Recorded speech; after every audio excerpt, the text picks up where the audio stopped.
हिंदी निबंध सिंह। सिंह जंगली प्राणी है। सिंह भयंकर प्राणी है। सिंह निडर प्राणी है। सिंह ताकतवर प्राणी है।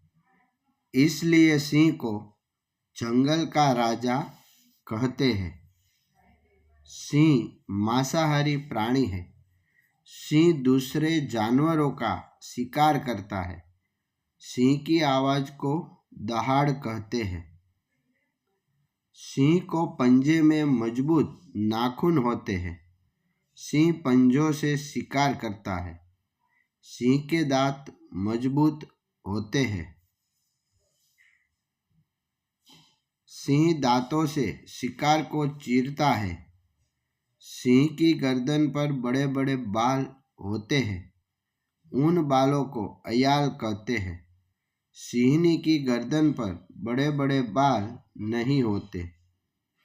सिंह गुजरात के गिर जंगल में है। सिंह को प्राणी संग्रहालय में रखा जाता है। अब सर्कस में सिंह नहीं दिखाई देते हैं। बच्चे सिंह देखकर खुश होते हैं।